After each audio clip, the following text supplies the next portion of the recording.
All right, everybody, welcome in to another week of just recapping the NFL, because that's what we do.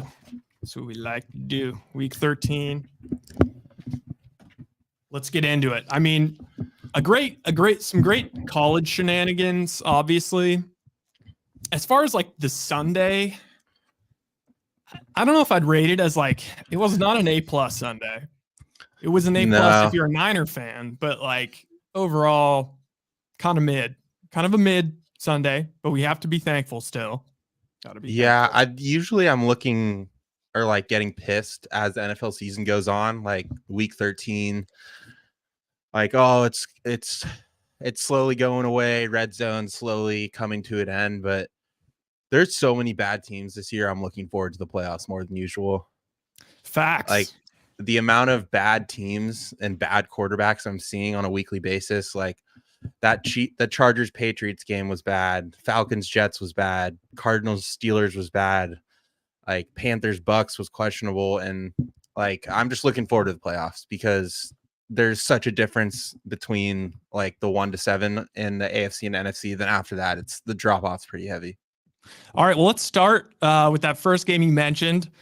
Chargers cover the 5.5 point spread, kicking two Cameron Dicker field goals. They win the game 6-0. Just a fucking atrocious game. Chargers officially suck, I would say. Like, we already said it last week. And I mean, look, I'm sorry if anybody bet on the Patriots because of my advice, but I stand by it. A team as sucky as the Chargers should not be laying 5.5 to anybody on the road. Just so happened that the Patriots, I don't even know. Bailey Zappi is just, maybe he doesn't turn the ball over quite as much as Mac Jones, but he does about just, actually, he probably does less as far as pushing the ball down the field. So yeah, they end up with the goose egg. My questions coming out of this game are is the Pats D good? I mean, I don't think it's ever been awful. Like a few weeks, I don't think it's ever been miserable, but I think this is the first time since 1930 or something that a team has held an opponent to 10 or less 3 times and lost every single time. Wow. Like, I mean, defense is doing its job, but again, I just am so tired about talking about the Patriots. Belichick all week acted like we cared who the starter was, didn't announce it. It's just like no one cares. Like, you guys are terrible. It's frustrating because usually I thought they'd be like an irrelevant team that I could at least put my eyes on, but this was the game I watched the least out of any game. Yeah, I barely watched it myself. I mean, seriously, I don't know what's up with the Chargers. I guess, it's embarrassing. Like, Herbert's not like an old guy, but I think with just the amount of hits he's taken and the general vibe of the team of just like, get Staley the fuck out of here. Like, we're dead already. We've been dead as a team. And, with Mike Williams going out and then Quentin Johnston being an ass, and Keenan Allen is like, he gets like 2 injuries every week. He's still barely out there, but like, it seems like Keenan, Eckler, and Herbert are all like punch drunk, and yeah, they're not doing shit. This immediately leads into the question. Well, two-parter. Looking ahead a little bit to next week, Thursday, the Patriots get Mitch Trubisky and the Steelers. So that game's going to fucking suck. I've never seen a better well, I would say that it's the ultimate over 3.5 field goals game, except for I'm not sure there will be enough offense to even get to 3.5 field. You know what I mean? Like, I don't know if there's going to be enough offense to get to 4 field goals. That game, the over-under for that game is 30.5, which is the lowest over-under in the NFL since 2005. Fucking insane. And TJ Watt's not even playing. So I don't know. I'm hoping that the Patriots win a fucking game because I don't like this. I don't like that the Patriots have the inside track to a top 2 seed. Like, they're going to get Caleb Williams, and it's going to annoy the shit out of every it's not even that Caleb Williams is like guaranteed to be a star, but it's just having to listen to, I mean, all the Boston guys I listened to, like Bill Simmons, like they jerked themselves off for picking Mac Jones for the whole first year. And even it's like if they're doing that with Mac Jones, what are they going to do with Caleb Williams? Like it's going to be gross. What's up, Rob?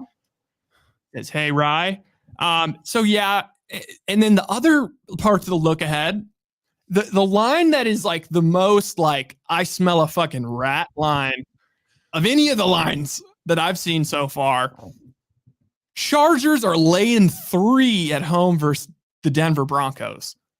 Oh, what? The Broncos are still in playoff contention. It's a divisional game. The whole stadium's going to be packed with Broncos fans. So, I mean, I'd say Chargers home field, like you'd give them maybe 0.5 just for the travel. I don't even think 0.5. But let's just be generous and give them 0.5. They're saying the Chargers are 2.5 points better than this Broncos team. Yeah. No fucking way. No fucking way. No fucking way. I'm putting the Broncos in every tease. There's no way they lose by more than 10. Okay, next game, another shitty game. Cardinals 24, Steelers 10. Frisky Cardinals are back. They're frisky again. They're back. I was wrong. They're back to be. See, I would like to take a victory lap because I love the Cardinals so much, but really, I only like hit the Cardinals +6. Like I put like $30 on it. But then everything else was just teasing the Cardinals up to 12, teasing them up to 14, pairing them with the fucking Eagles. I thought the Eagles would be able to stay within 8. I'm just still mad about it. Still mad. Although, I'm happy. I just can't believe you scored 24 points and Kyler Murray has 145 passing yards. Bro, I know. It was like, yeah, James Conner revenge game. He ran the ball so well. Like dude, he was putting his knocking fools. Down. I know. I wasn't sure like how big of a revenge game that would be, just because like I don't know. Like there was some sort of past beef. Like he had some fucking demons to let out against them. Like every single run, he was lowering his head straight into their chest. It was kind of fucked up. Like he got cancer and then came back and then was pretty awesome filling in for Le'Veon. Then was awesome the year after that. Then they like let him leave to go to the Cardinals and they draft Najee and. Yeah. I think the whole game flipped because it kind of still felt like Steelers are going to win the game. And then when they got stuffed at the 1 yard line on the 4th down, and then the Cardinals immediately took it 99 yards. And it was like Trey McBride like turned into Rob Gronkowski on that drive. Like there was like 4 third downs where Kyler just hummed it up to McBride. Even the touchdown, he caught a touchdown. They took it off the board and then he just caught another one. Yeah, and this game kind of just describes how this year's gone. Like a 2-10 Cardinals team going to a 7-4 Steelers team and winning 24-10. Like, I'm not saying that the Steelers were a 7-4 team before this game, but it's like I have to look at the wins and losses and base them off that because we're so close to the playoffs. And like, God, this game, the Steelers are just so far from good. I know. They're so far from good. And I just like, I've lived with them making the playoffs by now. Like, I think that's going to happen and I've lived with that. But what I won't be able to live with is them winning a playoff game. That's what would get me. It's not, I don't think it's going to happen. What I will not want to live with is if somehow like the Chiefs end up with like, for the first time like ever, like they get kind of fucked and like they're the 4 seed and then they end up playing the goddamn Steelers. But yeah, I think this is back to kind of like, maybe it wasn't all Matt Canada. Like I know Trubisky came in the game, but like, look, the difference between Trubisky and Kenny Pickett is we're barely anything. Maybe at 1 point. No, it's nothing. He had a better game statistically, so I don't want to hear that. Yeah, and so like it's like they got the 1 game Matt Canada bump, and now they're kind of back to. And honestly, that team without TJ Watt, because TJ Watt is like a warlock. Like I feel like he's just a complete warlock. Like when he's out there, like they can win any game because he just does crazy shit. He just always ends up getting like 3 sacks and a fumble. So him out, it gets a little hairy. That's probably enough talking about this stupid Yeah. game. One last thing, like they have the Patriots this week on Thursday, but then they have Colts, which is not an easy game. Bengals at home, that won't be an easy game because it's in division, and then Seahawks and Ravens. So there's a chance they don't make the playoffs. You know they'll sneak into the 7th seed. I just hope they don't get a home game. Are we talking? Is there an outside chance that Tomlin finishes under 500? There is, like, well, he I would mean, they have won't, to but- no. I mean, they'd have to drop all of the last 4. I don't like, assuming they win this week, they'd have to lose all the last 4. Yeah. Well, maybe they lose this week. Outside chance. Okay, next game. This was probably the second most hype game going into the weekend. Texans, the CJ Stroud boys. Texans 22, Broncos 17. I mean, I thoroughly enjoyed this game. I guess you could say the luck kind of ran out for the Broncos. You know, they were 0 for 11 on 3rd down, 3 turnovers to 0. And they still were driving and making us both sweat out our freaking Texans -4 bets at the end of the game. And I come away from this game feeling a little bit more like, damn, the Broncos are pretty legit. Like to have all that go against them and they're still like hanging in the game, like with driving with a chance to win versus Texans at home in a game the Texans needed to have. It just comes back to how the hell are the Broncos +3 versus the Chargers? I don't understand. I'm trying to figure this out because like I looked at the stat sheet, just looked through this whole game, and it's like Russell had like under a 60 passer rating. Their rushing attack had, I'm looking right now, 118 yards. And it's like, this is like Sean Payton's literally taking this game and micromanaging it as much as he possibly can. Like, he's taking no risk. But then there's some games when you're on the road, and this is what I mentioned last week, was like, there's going to be a game on the road where you're down, where you're going to have to let Russ loose. And he did, and he threw 3 picks. So that's what worries me about the Broncos, is they weren't playing ahead. I think you mentioned that last week, is like, they're not playing ahead. So then like Russ has got to be out of the pocket and make some plays. And that's what he did. And he threw 3 picks.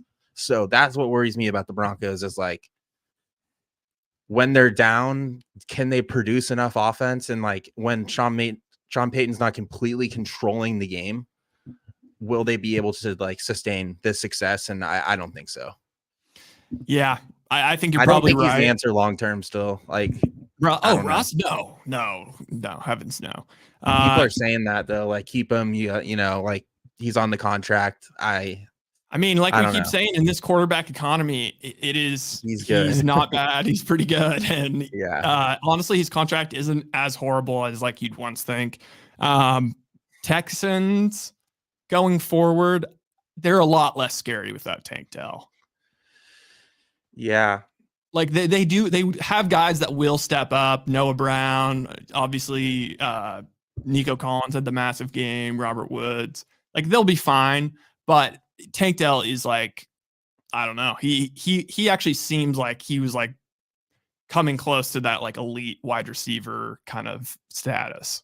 Yeah, I mean, it's just your like spark plug playmaker in an offense like that. That's high tempo. I mean, that's a huge loss. I'm impressed with them overall, though. Like, happy for DeMeco Ryans. He was so pumped after that win, because 7-5 is a whole different world than 6-6, especially because the Colts won too. So I'm happy for him. I don't know who they have down the stretch, but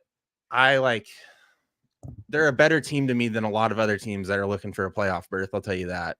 So yeah, they're exciting. I'm happy they're winning. It really sucks Tank Dell's out. That's a huge, like you said, that's a huge loss. But their defense is playing well. That one corner played out of his mind that had 2 picks. I forget his name, but yeah, he had some. Those were like really good picks too. Those weren't just like ball being thrown to him. I know. Dude, Cortland Sutton's like kind of scary. It's kind of scary when they're like Russ just chucks it up to Sutton down the field. Yeah.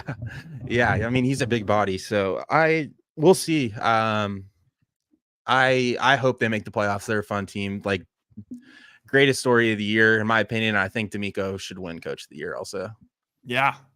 Honestly, the Colts. Oh, you know what? I never wrote down the Colts game. I have all the games. Let's just talk about the Colts game for right here then. Colts win a weird one, 2 blocked kicks. They shatter the Titans kickers or punters leg in half. You know, the full Gardner Minshew experience. I know you said like the best story of the year is like CJ Stroud, D'Amico, and the Texans. I mean, the Colts isn't the best story because of they're just kind of boring. But like if you're being objective, like they lose the number 4 pick and a backup quarterback comes in and now they're like 7-4 or something like that. And their schedule's pretty easy the rest of the way. Like they've can probably make the playoffs. Pretty damn good story. It is Jonathan a good story. Taylor. I don't know why they play so good on the road. Like I said, they always play from behind at home and maybe lose. It's like 50-50, but they're 5-1 on the road. They did it again. Like their games are always entertaining, at least. Yeah. Like that's why they'd be great in the playoffs. Yeah. They haven't had one like easy win or comfortable win all year. I mean, that's because Minshew's at the helm, which we love, but like you get what you get with him. Yeah. Like there's some sporadic throws, like there's some shit when he's rolling out of the pocket times, like that's gonna happen. But I'm happy for him. Like losing Jonathan Taylor too. Zach Moss comes back. He has an okay game, but this coordinator or this coach came from the Eagles. I think you're seeing why the Eagles offense is struggling a little bit because they lost him.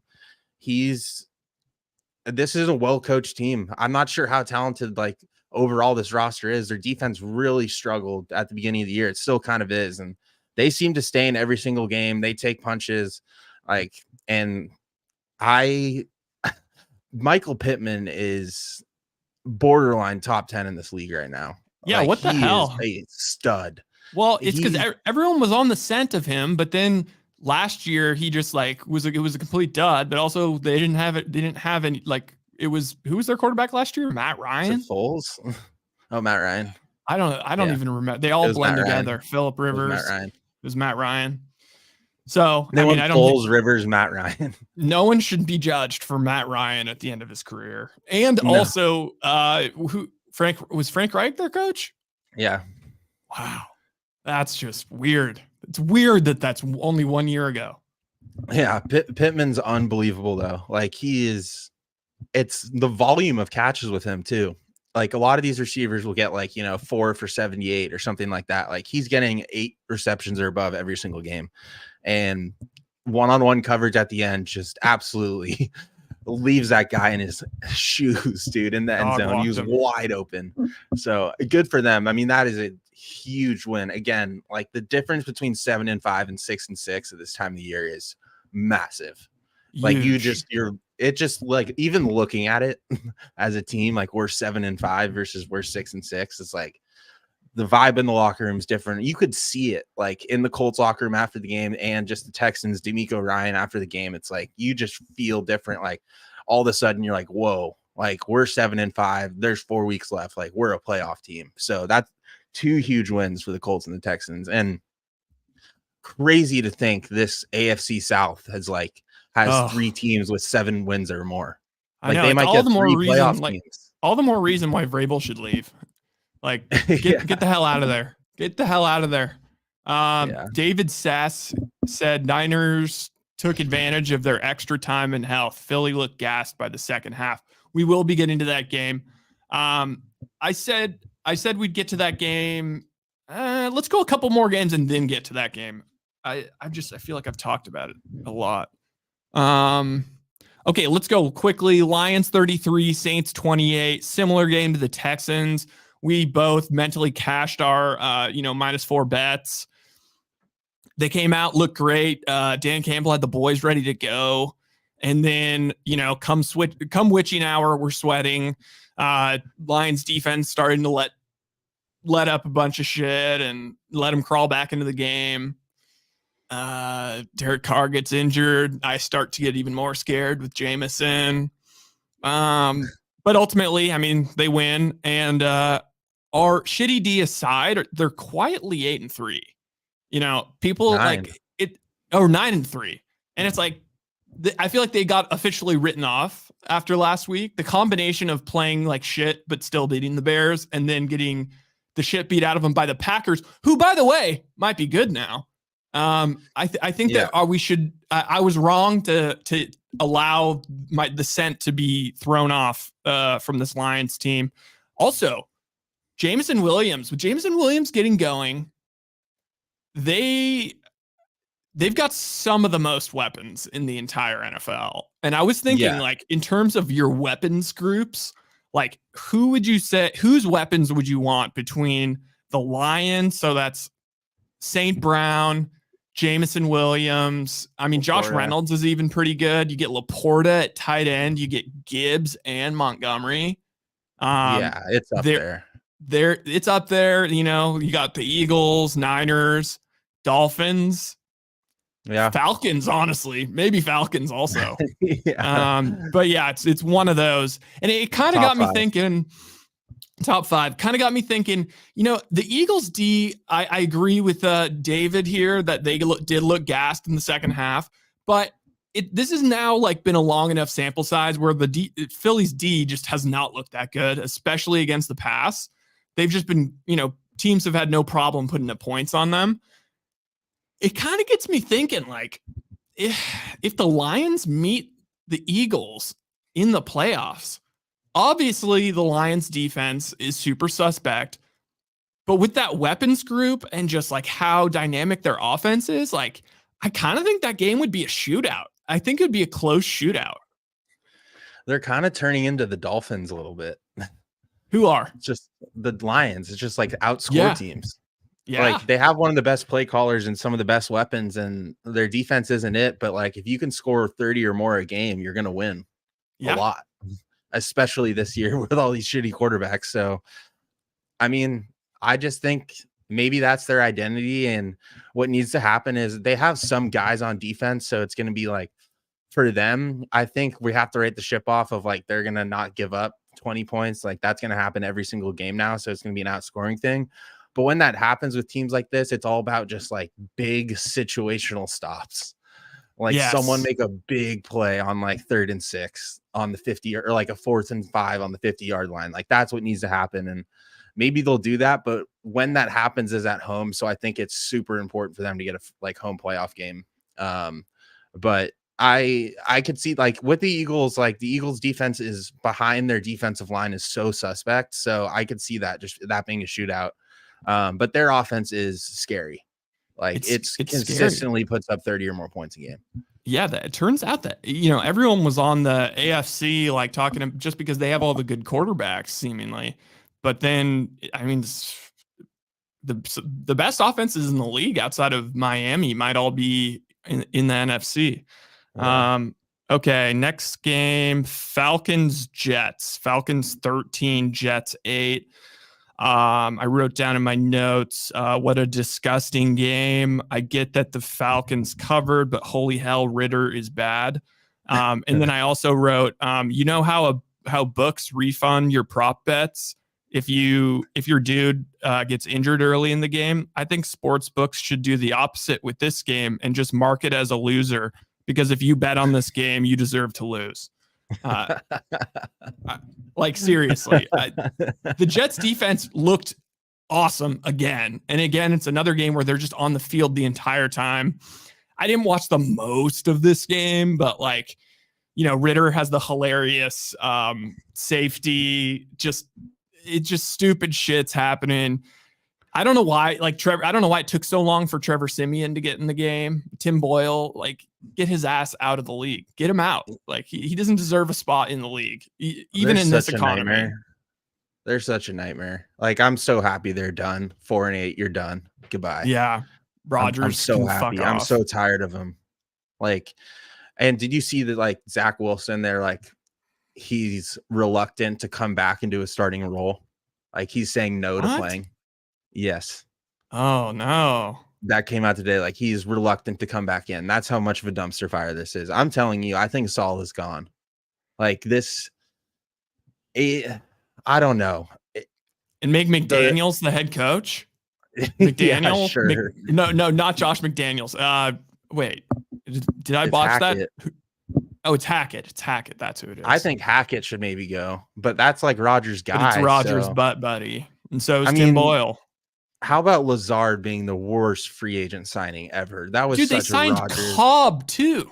Yeah. Like, They it's acted just like they were like gonna compete 100% for a Super Bowl and didn't sign anyone on their offensive line. And now they can't afford a left tackle. They need they need a whole new line and they can't afford him.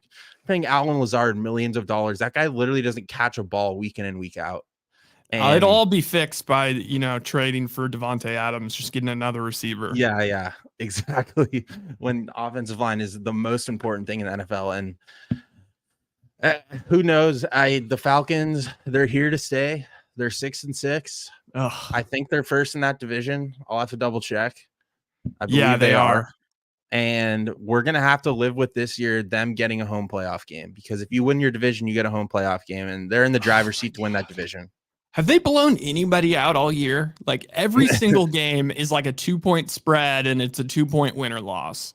24-10, 25-24, lost 20. So 1 by 2, 1 by 1. They won by 14 against the Panthers, 1 by 3, 1 by no. They only have regardless, one game. You know, No, they only have the one Bucks, game by more than a touchdown. They have the Bucks at home. I'm sure that'll be, you know, that'll be Falcons -2. And this is how much will probably win. Listen how frustrating this is. This is their schedule the rest of the year. Bucks at Panthers, Colts, Bears, Saints. I mean, 2 and 3. I think they end up going 8-9 and making the playoffs. Yeah. Home playoff game. Because someone's got to win that division. Unless this just hurts me. I think even more to say. I'm not really sure, but like the Saints are 1 game behind them. And the Saints have the Panthers and the Giants the next 2 weeks. So if the Falcons drop one of those, I mean, it's just like, I think I'd rather have the Falcons hosting that playoff game than the Saints. Yeah, I think I'd rather the Falcons. Yes, just I'd rather because I haven't like seen them in a while in the playoffs. That's yeah. You know, I don't know. Ritter at home. Is that still? But then that's like I think I can't believe we're talking about this division, but oh yeah, the Bucks are also 5-7, and the Falcons are 6-6. So the Bucks, like, they could win the Bucks will beat the Falcons this week, and it'll just be even more of a clusterfuck. Yeah, honestly, I'll take chaos if anything in that division. Yeah, just give me chaos. Okay, next game: Dolphins 45, Commanders 15. We both like the commies. We both had to put our clown masks on, like, after just the first quarter. Tyreek Hill had like 300 yards and 10 touchdowns in the first half. Tyreek Hill should be the MVP, I would say, if it's not going to be a quarterback. Even though I'm a Niners guy, even though I stand CMC, Tyreek Hill, just nobody just tilts again. He literally is a cheat code. We were saying this in our group message, like, this guy has to be the best receiver of our lifetime, basically, like, of our football watching lifetime. Like, yeah, I don't know how close it is. Like, I was pretty young for that, like, Randy Moss year on the Patriots. Yeah. Don't really remember. I just kind of know about it.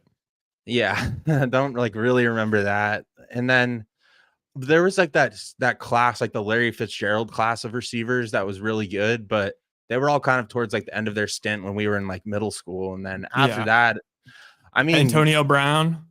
Yeah.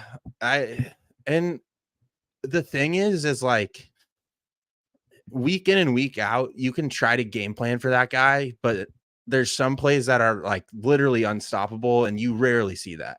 Like, we're going to double, but and give McDaniels credit, he gets that guy in open space constantly due to like his pre-snap motion and just the way he runs that offense, because they still could run the ball well, which opens it up. But still, like, the thing that separates him and did on the Chiefs and saved Mahomes' ass so many times is the yards after catch.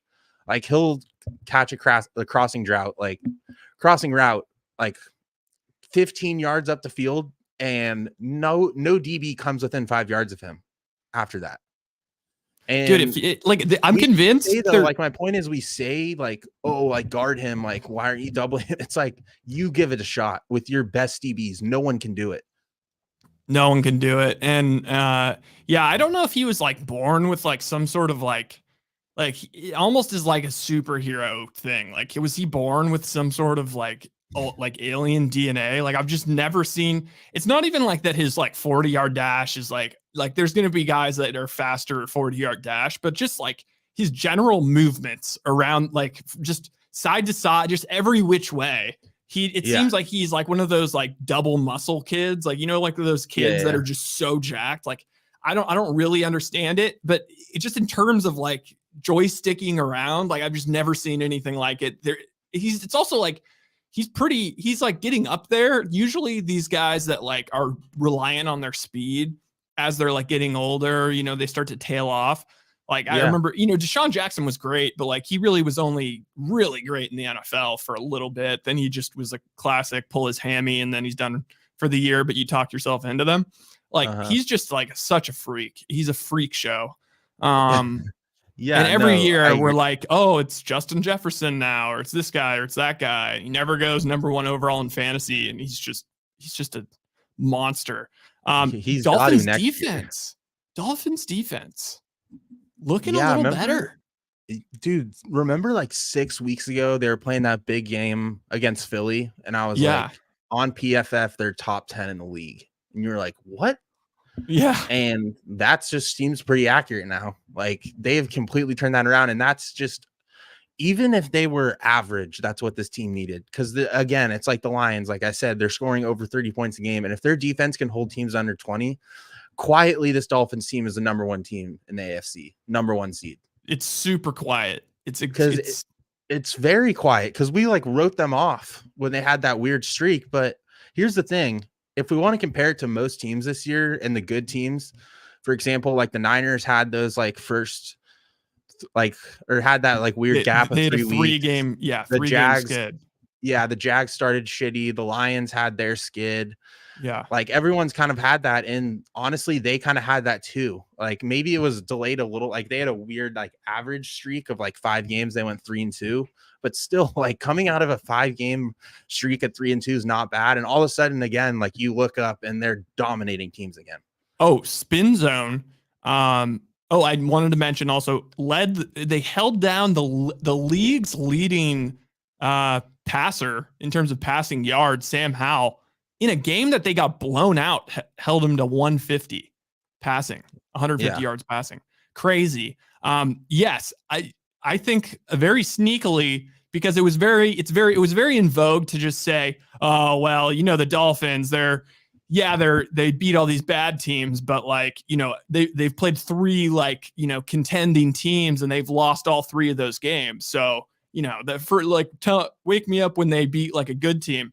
But now I'm at the point where it's like, circling back to that logic, like, yes, they have no like great wins in terms of like beating a great opponent, but they also have no bad losses. Like all of their losses were rough. Like at Buffalo, when like the Bills were humming and they had Milano and it was like basically the best like Bills were going to look all year. And it was like their game of the year. They lost in Germany in a weird Germany game to the Chiefs, like no shame in that. And they lost at Eagles. They lost in Philly. So, and that was like the first game of the Eagles gauntlet. So the Eagles weren't like super gashed or anything. Yeah. So it really, when you like think about it, now that we're talking a lot of like college football playoffs, you look at the resume, it's pretty respectable. They're just kind of the 1 seed now. And if they can like beat the Bills at the end of the year, I mean, honestly, this might be the team to beat. Like they're really tough to beat in Miami. Like they're undefeated in Miami at home. Yeah. They're undefeated at home. And I'm so excited though, because their last 3 games is Cowboys, Ravens, Bills. Oh, so it's just 3 weeks in a row of great games. So it's at home versus the Cowboys, at the Ravens, and then at home versus the Bills.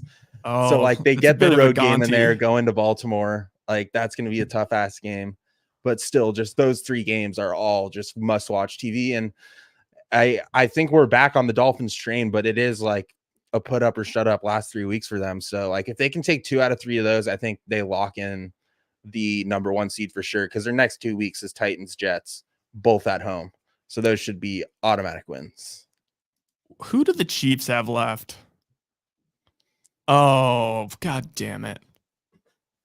God damn it, dude. If the Chiefs beat the Bills this week at home, which seems like a pretty reasonable proposition considering they just looked so bad on Sunday. Like the Bills needed the Chiefs to take care of business versus the Packers. Now they're going to be super focused. And if they beat the Bills, then they have 4 losses and they finish the season Patriots, Raiders, Bengals, Chargers. Jesus. That's 4 guaranteed wins. So yeah, they're gonna take care of those last 4 and just go into the playoffs humming.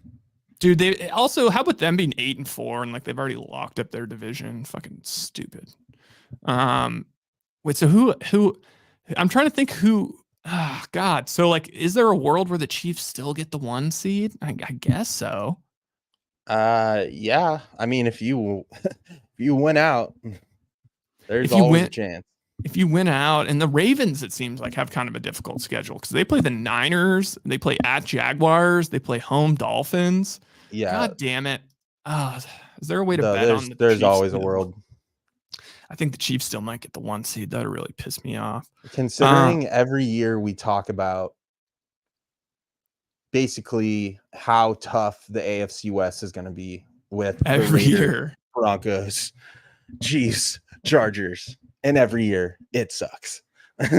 Like every year it's dog shit. There's always hope for the Raiders. There's always like, and this is not me. This is media. Like, the Raiders this year, I don't know. You hear that every year from me too, but other people you hear from is my point. Tons of hope for the Chargers every year. And they used to be like, okay, let's write off the Broncos. But now it's like, oh, Sean Payton. And yes, they have turned it around. However, they're still a 500 football team. So you have one team with a winning record in that division. And that seems to be a consistent theme, or has been. The Raiders haven't had a winning record in a while. And I think there's been some years the Chargers go 9-8, but never 10 wins. So like, and the Chiefs don't lose on the road in that division. So like they always have a chance for the number 1 seed. Like, I don't know when people are going to start talking about the AFC West. Like, it's not as bad as like the NFC South. Yeah, but it's bad, dude. It's like turning into almost a little what the AFC East was in Brady's years. Like, it was always so bad. A cakewalk. Yeah, and it's turning into that a little bit with Mahomes. Damn, you just hate to see it. Damn, that might mean that like Mahomes play MVP odds might be juicy. I don't know. Okay, let's talk about it. 49ers 42, Eagles 19. God, I should feel so much better about this win, but unfortunately I hooked. I just was like, how do you not? Once the Eagles got to 3, I just put all of my bets and I just made a million teasers, and the rest of all the teaser legs hit, and I tied them all to Eagles plus 10.5. And it just seemed like such a lock. And then I didn't hedge like a pussy. But yeah, Niners, I mean, they're the best team in the league. Like Vegas has been telling us this for like 3-4 weeks. Also, Vegas has been down on the Eagles, and yeah, they just beat the shit out of them. It's crazy because the way the first quarter started, Brock looked a little bit shaky. They weirdly started the game like pass. It just seemed a little dicey. The Eagles went all the way down, but then they got stopped in the red zone twice. And then it's 6-0, but then like McCaffrey, whatever, they get that first touchdown to Ayuk. And then they get a stop. I think it might have been 3 and out. I can't really remember. They get a punt, and then they score another touchdown. And then from that on, until the big Dom situation, it felt like the Niners were just going to dog walk them for the rest of the day. And I do think that the attrition plays into this. I think it's stupid to let yourself be like, oh, well, the Niners, they're going to beat that ass, like guaranteed, if they play again in Philly, the way that I think a lot of Niners fans feel about like the Cowboys. Like, I think the Niners just own the Cowboys. I do think attrition played into it. It's tough. 3 games in 15 days or whatever it was for the Eagles. Niners you had more scared? 10 days. You still more scared of the Eagles? It's weird because I think the Cowboys are the best. I think the Cowboys might be better than the Eagles. Me too. But you get into a playoff. The thing is Dak will crumble at the end of a big game. So it's like if the Cowboys, who's better, but who you more scared of? Yeah, if it comes down to it, and it's probably going to come down to it, like it's not just going to be like the Niners are not just going to get blown out. Like the Cowboys will crumble at the end. Jalen Hurts, he's crazy steady. Like he's just the same dude at all times. So I mean, the guy's sort of like off-season like mental health rehab because that guy's like, if you just watch him on the side, he's so like tame.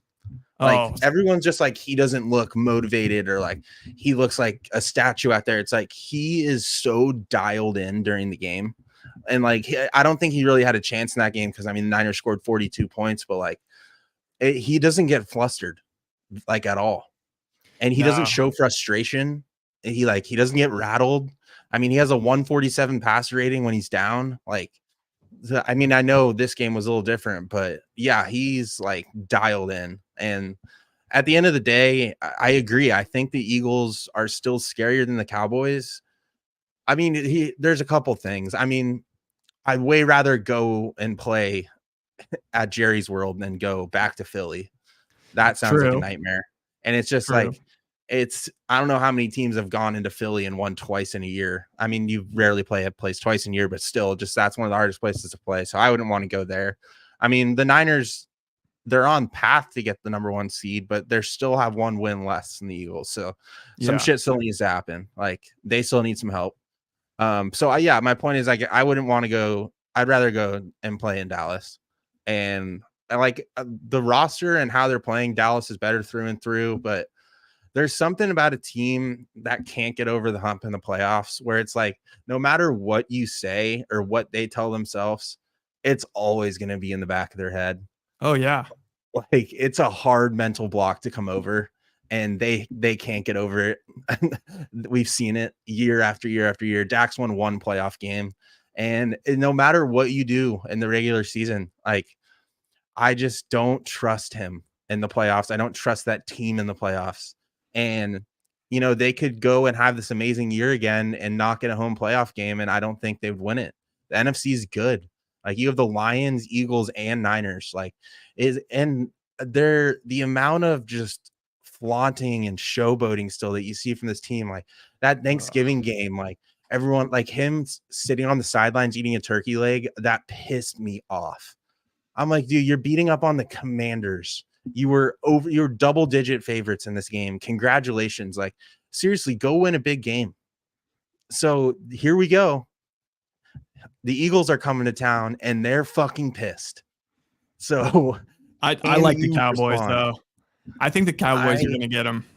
I don't know yet. I haven't thought enough about it, but I am excited that they have to prove themselves. Yeah. I'm very excited. Dak is going to take over. And there's no excuses because this isn't on the road. And on top of not being on the road, like it not being on the road, that excuse is gone. And the narrative this year has been the Cowboys are so good at home. So there is no excuse to losing this game. Oh, plus they have extra rest. They played on Thursday. I think it's not no excuse losing this game. There's no BS excuse if they lose. Like, on the road. It's like demoralizing if they lose. Like this is this is like their spot. This is their spot. God, I'm so excited for this game. The dream, I think, if you're a Niners fan, is like the Eagles are reeling right now. Hurts is like a little banged up. Clearly, their defense is still banged up. Then they're going to have to somehow get up for another game, this stupid Cowboys game. They're going to lose to the Cowboys. Then they have to go quietly. They have to go play. This is the very end of their gauntlet is at Seattle. Now, if the Niners whack Seattle this week, Seattle is all of a sudden 6-8. or 6-7. No, they're 6-7. They're out of the playoffs. They're behind the Rams. They're behind the Packers. The Rams or the Seahawks like actually like have to win that game. And so like all of a sudden Philly could find themselves in a game where like they feel like they need to win it after 2 straight losses, but they're still a little banged up and they have to travel all the way across the country. Pete That's Carroll a Monday rallies night the game troop. too. Oh, so kind of have to almost hope for the 3-game skid because I'm telling you, I'm not confident versus, even though it's at home versus the Ravens. The Ravens, they house every NFC team. I know. Well, so I just on the Niners real quick. Like I did it again this week. I was like last year, I think it was me out of spite. I'd always take the Niner or fade the Niners because my Bay Area team is so shitty. But I did that. I didn't do that this week again. I took the Niners and I'm still riding off of that. Like, okay, they had their shitty 3 games and just top to bottom, I've just completely like, I'm going to sound like a Niners fan when I say this, but it's like, I've just like silenced the Brock hate. Yeah. Because I think it's so preposterous. Like that guy has the best passer rating of yards like that are or throws that are 10 or more yards in the league. And that's like the one argument. So like that stat to me literally takes away 85% of the haters is best passer rating on throws 10 or more yards. Like everyone's like, oh, dump off, CMC, Debo, like crossing route, like Ayuk slant. It's like, no, dude, the guy is making big time throws in big time spots. Like that one to Ayuk that he had against Seattle was huge. And I like understand that Debo like went crazy in this game, but do you know how hard it is to go and win at the link and win by 20 points and only score touchdowns? 42 points is all touchdowns. Like, yeah, like Jake Moody, I thought was going to be like a huge subplot of this game because he's been super sketch, just not a single field goal. And again, like no mistakes. And then another thing to sound like it's beautiful that like just his stat line in this game, like because it wasn't one of those 180-yard games that are still good when he goes like 25 for 27, but it's like a $180 and 2 touchdowns.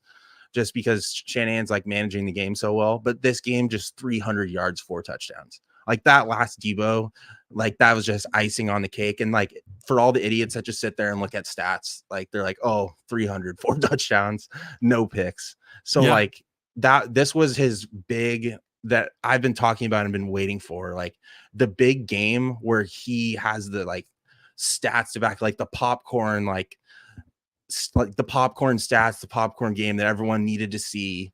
And the stats do back it up.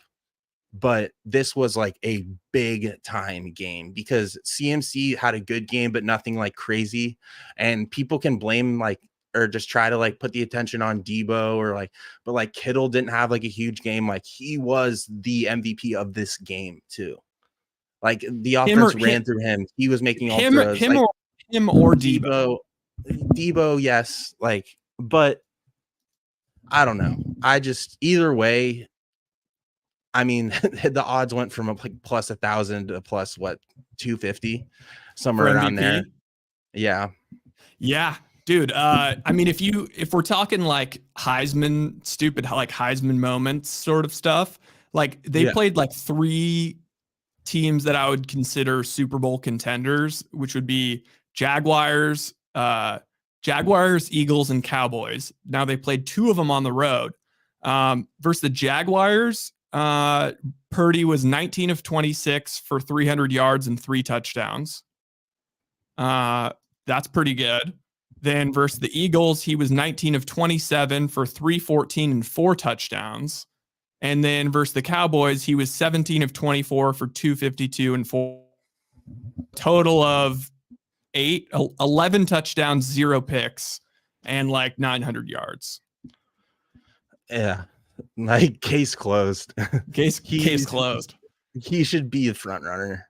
Like I respect the Dak stuff, unfortunately, but I think they drop this game against the Eagles. It'd be Oh, the most Cowboys thing to do that this week. Just lay a fucking egg at home against the Eagles. so The Eagles. Go ahead. if you're a Niners fan, I think what you're rooting for is Dak to have a shitty game, but still they pull out the win. But like he has like maybe 2 picks or like a pick and a fumble, and then maybe they just get all their scoring like Tony Pollard and Rico Dowdle, but they still win the game. You know, so the Eagles go to 3 losses, Niners get the 1 seed, and Brock takes a unanimous MVP frontrunner position. I think either way, the media is going to spin it somehow like Dak was the MVP of the game, unfortunately. But also, it's just like, but I think they can't really win that way against the Eagles like he described. I'm not sure if that's possible unless their defense plays like out of their mind. Like Dak needs to have 300 yards and a couple touchdowns for them to win. Agreed. I don't know. I'm worried about the Cowboys in a big spot because like when's the last game they've been in legitimately this year? I'll look right now. Been in a big spot. I would say the Eagles game that they ended up losing and Dak choked. Yeah, so their last Niners 5 game. The last 5 that they've won have been, and this is when all of a sudden the Cowboys are legitimate contenders. Has been Giants, Panthers, Commanders, Seahawks. Yeah, that's how Dak got his MVP campaign going. Yes. In the Seahawks game was big because like all of a sudden that was like their first win of the year versus a above 500 team. Except the funny thing is that like them beating the Seahawks actually made them a 500 team. And then the Niners beating the Seahawks this week will make them a below 500 team. So then we can go right back if they end up losing to the Eagles. I mean, who's their best win this year? Seahawks. The Seahawks, and then behind that is like the Rams. And it could be argued that they didn't even meet, they didn't even meet expectation because they didn't cover the spread. I think there was value. You were so right about the Dak MVP stuff, but I think there was value from like week 9 to 13. Because now they have Eagles, Bills, Dolphins, Lions. Like his MVP stock's gonna plummet. There's no way they win more than 2 out of 4 of these games. Well, Eagles, Bills, Dolphins, Lions. Do you think they're gonna win more than 2? I don't think so. I don't know.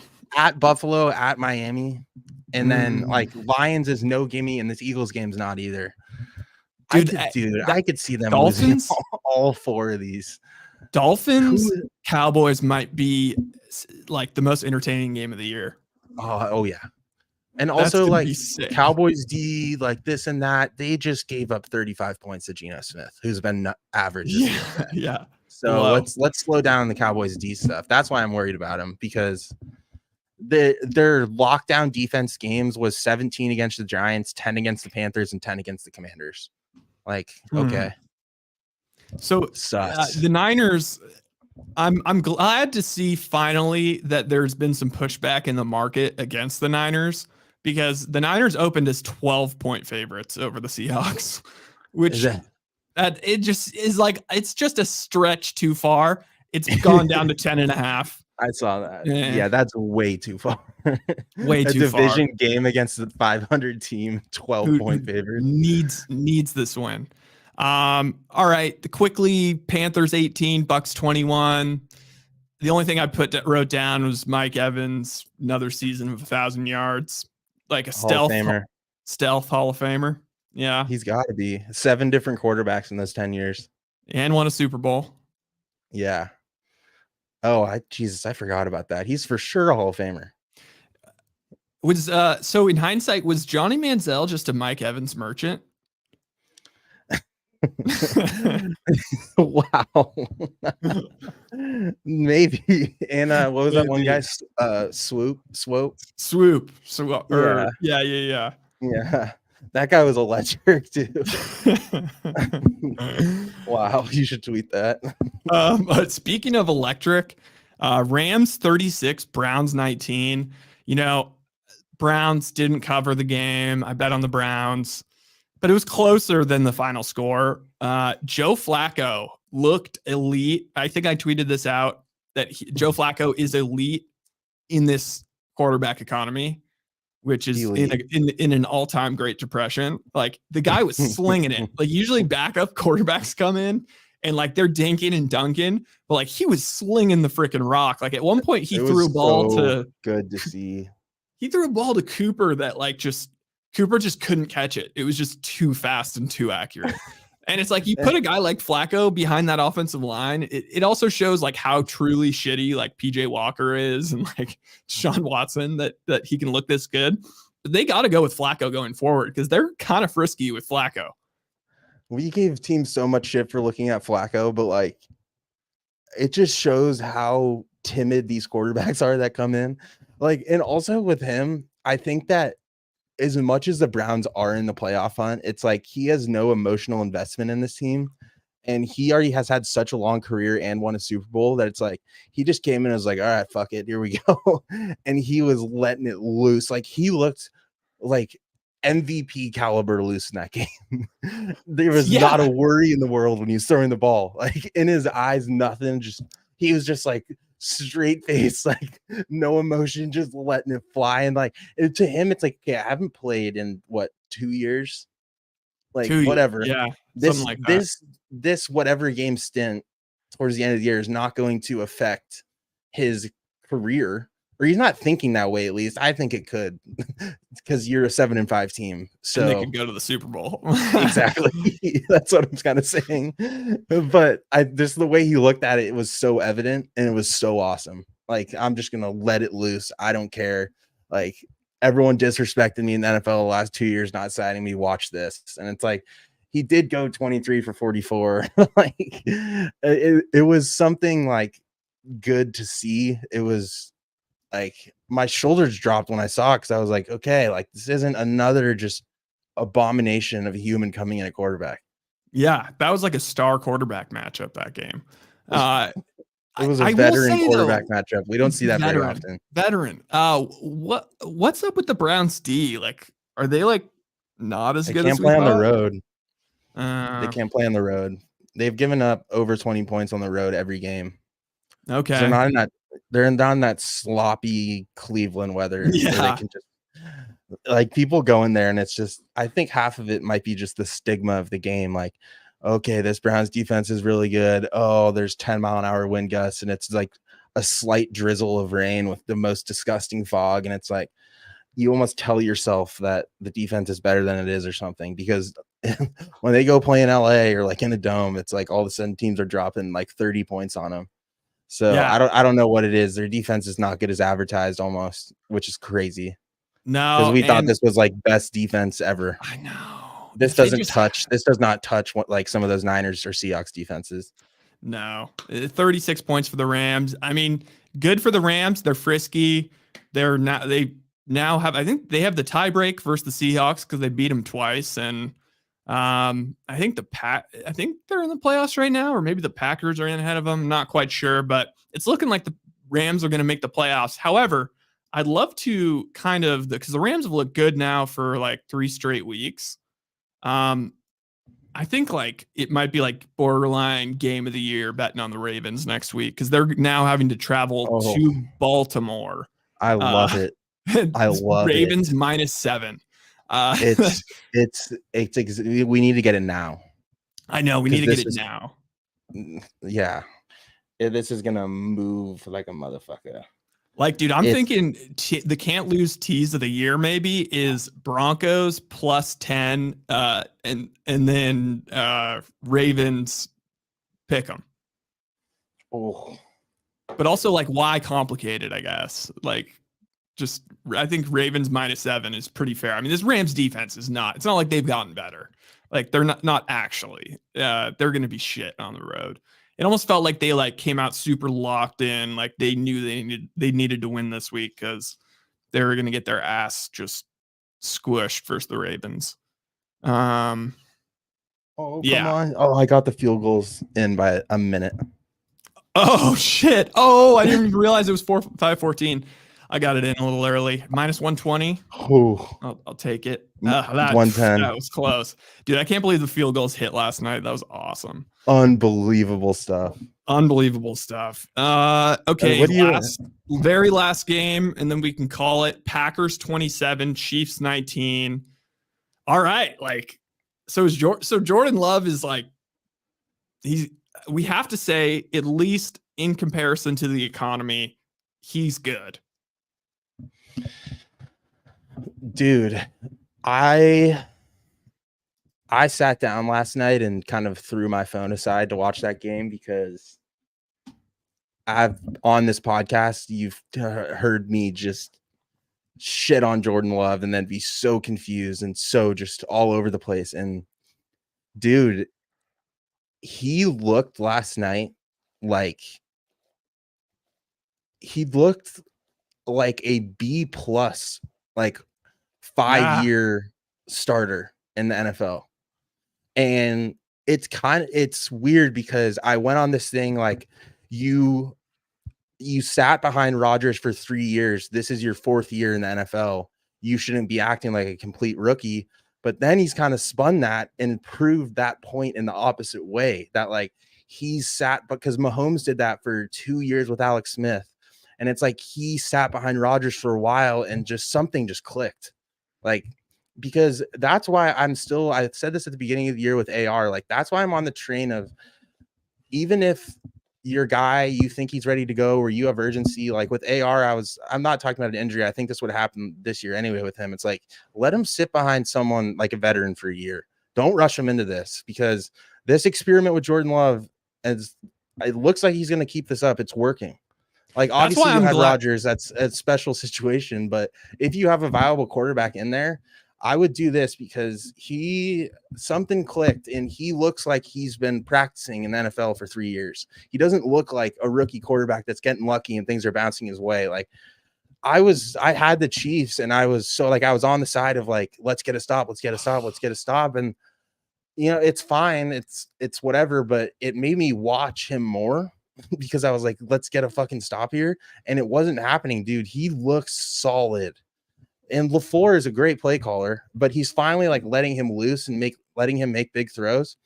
And I don't know. People want to go now. I'm on the Jordan Love train now after that game. I guess what I'm getting at. But people now are like, oh, Christian Watson, this and that. It's like Christian Watson wasn't doing shit until Jordan Love started playing well. Yeah. Like this is all on him. Like this offense didn't come together. They didn't have playmakers. They still don't have, like, they have Dobbs and Watson and they don't have Jones. Like, this is him and he looks good. Like, I think he's the future in Green Bay, which is crazy. And like, I'll admit I was wrong, but it's crazy. He looks really, like, last night he outdueled Mahomes. I know, like, it's weird. Like, straight up. Second time, like, Sunday Night Football that we've literally, one was a loss, one was a win, but we've watched Mahomes get just completely, from the start of the game till the end of the game, get outplayed by Zach Wilson and Jordan Love.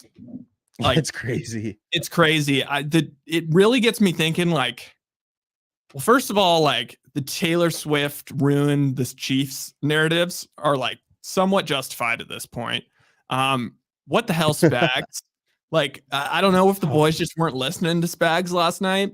It really pissed me off that the Chiefs lost that game, because it's like, I rarely bet on the Chiefs. And like, it was one of those situations where I did so well on all my picks that I was able to survive including the Eagles and all my teases, and like stay even.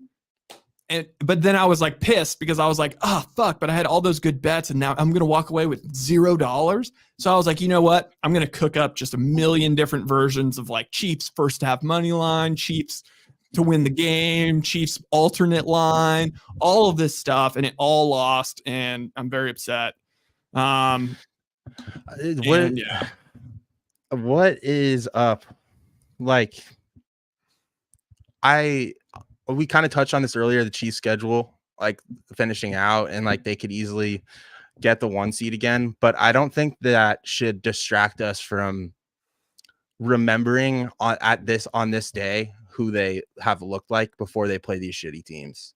Yeah. Like, because maybe they turn it around. Like, I forget who we said again, but it was really easy. It was like the whole entire AFC West pretty much. But Yeah. like, I don't. And here's the thing is, like, my thing I go back to with the good teams, they look kind of bad for a 3 to 4 game stint. The Chiefs are 8-4, but there hasn't been a time this year where they've had like the whoa factor that they've had in the past. I wouldn't say like the Jags have been like handling teams. The Niners have been handling teams. The Eagles were handling teams. So much people want to say all that shit. The Eagles still like looked good. Like the eye test, they looked really fucking good in those games. I don't see that with the Chiefs. The receiver thing, it's so stereotypical to say, but it is a problem. It is a problem. Rashid Rice is playing way above expectations, but that is still, the hole there is not filled. Scantling has the yips. Like, it's undeniable. That guy's not catching a deep ball in the playoffs. He will drop it. And Kelsey, I don't know if you saw any tweets about it or anything, but that guy's limping constantly. Like, he's so injured. No one wants to talk about it. I don't get it. Like the third play of the game, it was like an average hit and he was wincing off the field. I was like, this guy's playing so beat up. I don't get it. We'll see. This Bills game will really, we need it to like judge them, because if they drop this, then we have to remember this like time. And either way, we have to remember this time before they play the Patriots, Raiders, Bengals, and Chargers, like who they were before we decide we want to take them in the playoffs at -4 at home. We got to remember this.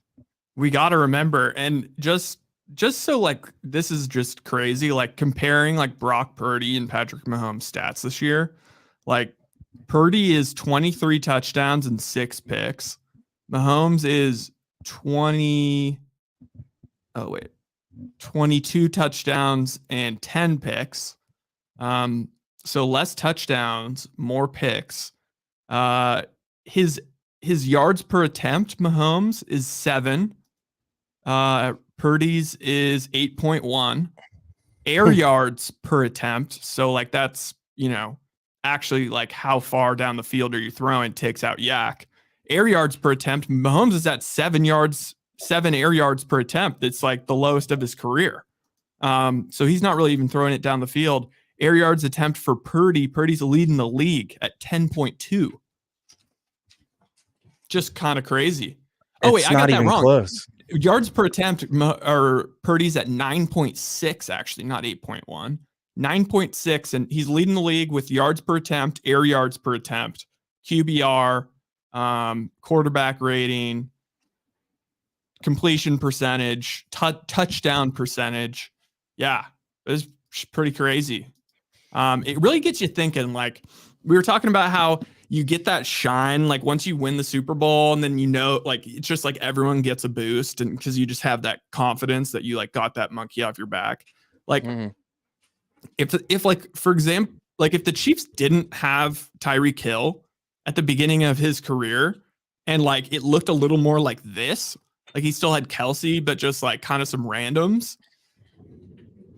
we could be talking about a completely different career. Like, yeah, that's blasphemous, but still. You got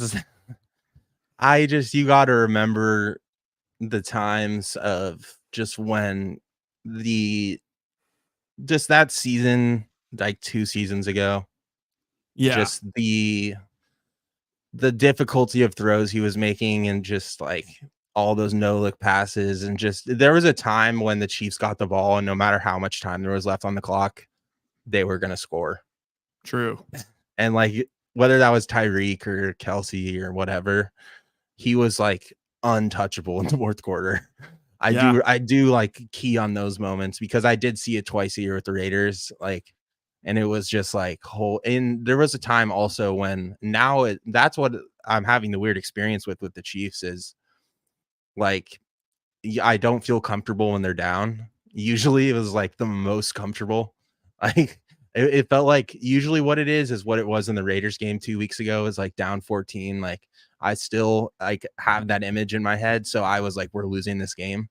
That's usually what it is. and that's gone away for sure. But that's just what I remember from Mahomes. Like, I'm talking like his career's ending, but yeah, I know.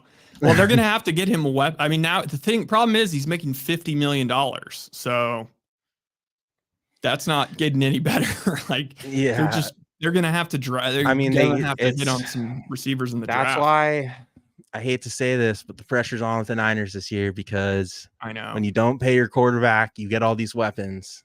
Like, that's just, I'm not pulling the Purdy like thing. I'm just pulling the, you can afford all these guys. Like, the Chiefs can't afford they can't afford like a big splash at receiver. Their offensive line is still, it wasn't very good last night, but it is still pretty good. And that's where they spend a lot of money, which is what smart teams do. Jets. But you just can't, it's simple. Money is money. You only have a certain amount. You can't spend it all. Like you don't have it. And and Jalen Hurts' contract is going to start ticking up, I think, next year. That's why the Eagles, pressure's on for them. That's why, that's kind of back to what I said at the beginning, is the games at the top this year, I don't know if they're more fun because of how many bad teams there are, but the NFC is so fun to me with the Lions, Eagles, Niners, like, and Cowboys. Like, that's such a fun 4 teams to me in the NFC. Like, and that's why I'm looking forward to the playoffs this year, because I'm tired of watching fucking Jake Browning on Monday night. Like, that's why, like, anything could happen in the playoffs this year. Like, truly, like, there's gonna be like 8 teams, and any of them could make it. 1 seeds are, besides the 9, like, the Niners are a pretty convincing 1 seed, but like I said, I don't think they're gonna get the 1 seed. They're not. Yeah, they're not the 1 seed right now. They're 1 game behind the Eagles still. So there's not. If they don't get the 1 seed, there is no convincing 1 seed, because I'd argue they would be the, like, convincing we're 1 seed out of the 2. But, and then, like, the Dolphins are a quiet 1 seed.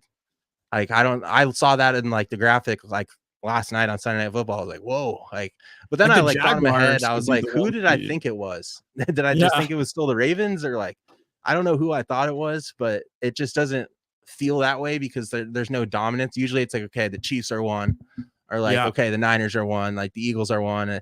I don't know.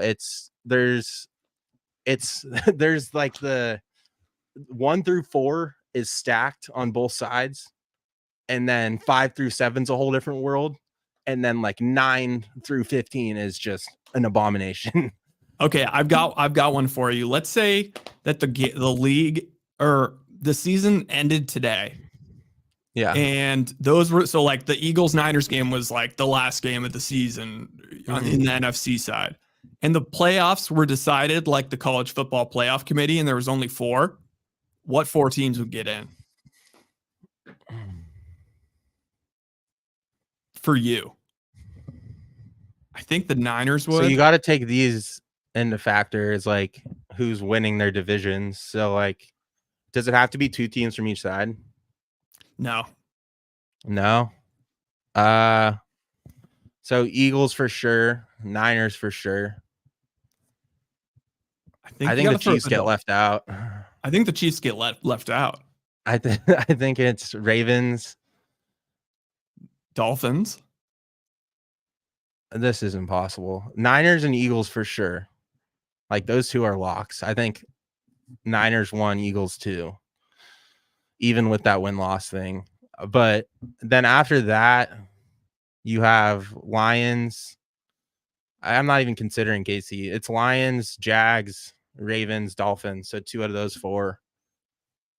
I mean, I think you go Ravens, and then Dolphins, Lions is kind of a coin flip for me. They're kind of the same team. Yeah, I would lean Dolphins, though, unfortunately. Well, you know what? This comes down to a great question of like college football committee bullshit, because you could say that, okay, on one side you have the Dolphins, who all of their losses were versus like contending type teams, and they were all either on a neutral or away games. And then you have the Lions, who did beat the Chiefs in Kansas City, which has to be the best win between the 2 teams. But then also the Lions have kind of lost to the more mediocres. Mm-hmm. It's a tough one. That's a tough one. Fortunately, we don't have to make that decision because it's Yeah. AFC, NFC. But who's your I think soupy right now? Or like who's your AFC? I guess the bigger question is who's your AFC team right now? I kind of think it's whoever gets the 1 seed. Maybe the Ravens. The Ravens have a difficult schedule. Just like who's the best team? Like take out who they're playing, who like what's left. Like right now, like who would you want? Who do you think would run the table as a 1 seed? Like who would run the table as the 1 seed? Or like have the best chance? So like you get the bye and you get 2 home games. Like who would you feel most comfortable they win those 2? Well, if I put the Eagles in the other side of the bracket, then I would say Eagles Niners. I would say Niners. No, I'm saying AFC. Yeah, so AFC. So Chiefs, Jags, Ravens, Dolphins. Who would you feel comfortable winning, like getting the bye, then winning 2 home playoff games against anyone? Like who would you want in that situation? Like if you were to bet money out of those 4, who would you feel most comfortable on? Oh God. Probably if the Chiefs get the 1 seed, then I would still go with the Chiefs. Really? But just because of Spags. But just but if the Dolphins can get the 1 seed, I think the Dolphins will make it to the Super Bowl.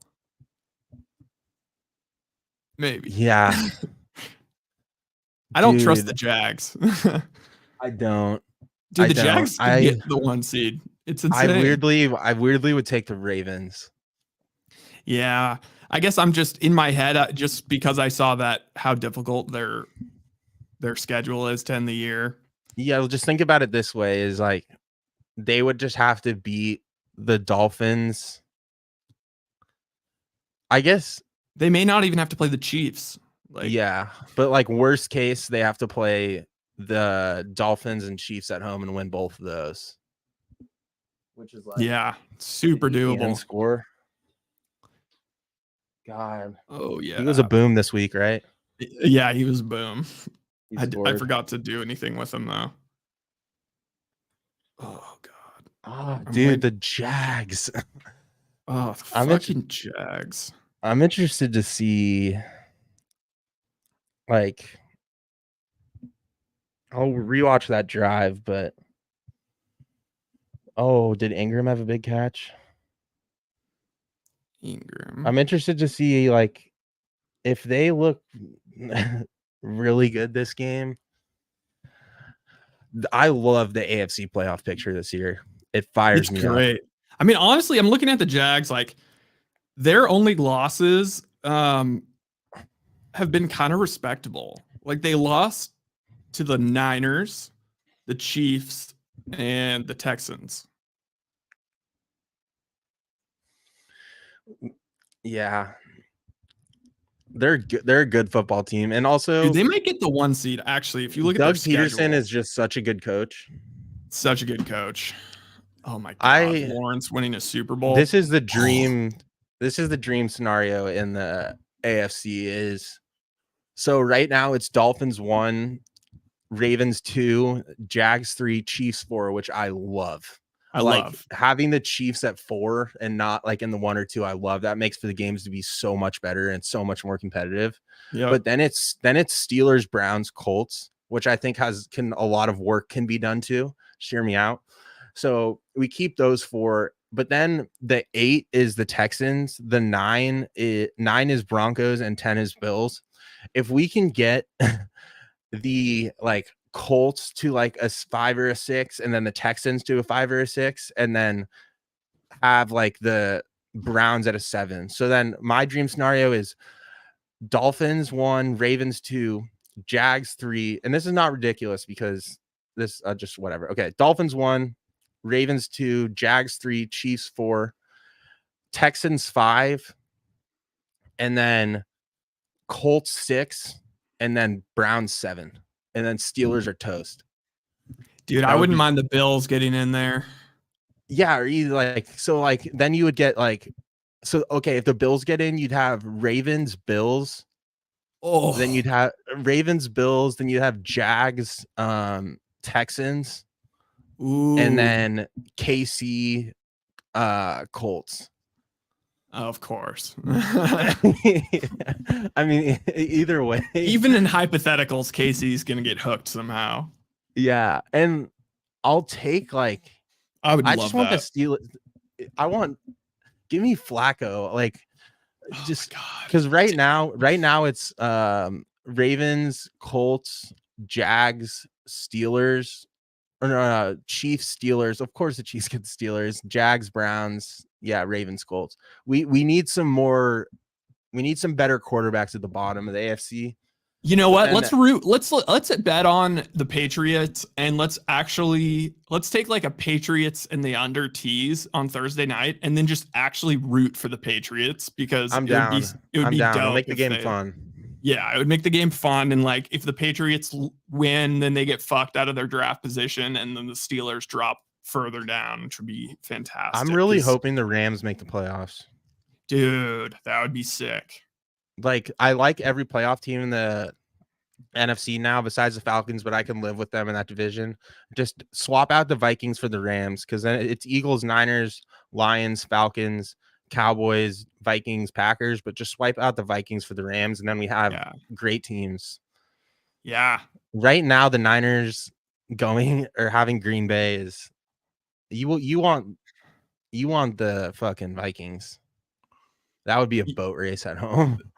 Oh, except for they did lose earlier this year, but it was Cousins. That's even better. Yeah, I would be a little scared. I'm not gonna lie if they played. Would the you rather have Rams. them or right now it's the Packers? I'd rather the Packers than the Rams. No, I'm saying Vikings. Oh, I'd take the Vikings. That's what I'm saying. You want the Vikings. Yeah, fuck Dobbs. Okay, yeah, I'm all aboard Patriots on Thursday. Let's send it. All right, this was a good ass show. All right, thank you for everyone that watched. Please like and subscribe. We'll be back soon. And with that, we're Peace. out.